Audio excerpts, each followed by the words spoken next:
data cycle may seem overwhelming, but it's a structured way to teach learners about data literacy.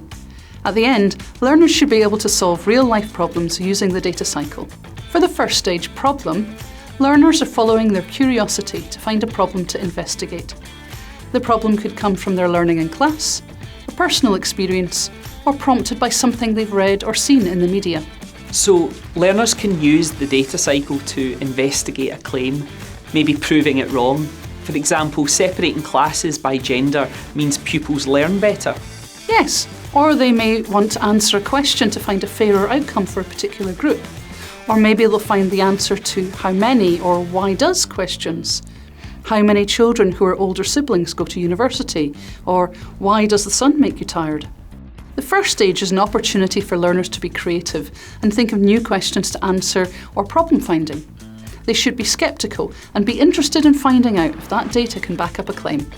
This first stage finishes when learners have decided upon a question or questions. The second stage, plan, is where the learner decides how to answer the question or questions that they've developed in the previous stage. I think a lot of classes have tried out some elements of the plan stage, like planning a survey or predicting the answers to their questions. What are the other kinds of activities that form part of the plan step? Other activities could include looking at reputable data sets to decide whether there's one that already exists that could be used to answer their question. If they do find another data set, its quality needs to be evaluated. Could the sample be biased? For example, maybe you're trying to investigate if seeing a new computer game on social media made a customer more likely to buy it. How much would you trust data presented by an advertising company who are trying to sell those games?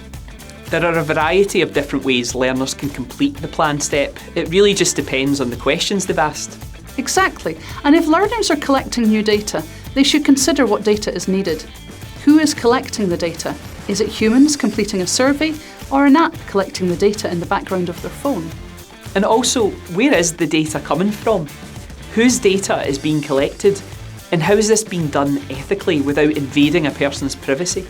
Yes, and also, when will the data collection start and finish? And what analysis method will they use? These are all things learners should be thinking about when they're planning on how to answer their question. Whether they're using pre-existing or collecting new data, the most important thing is that we encourage our classes to think critically and to justify the decisions they take about how to collect or use data to answer the question.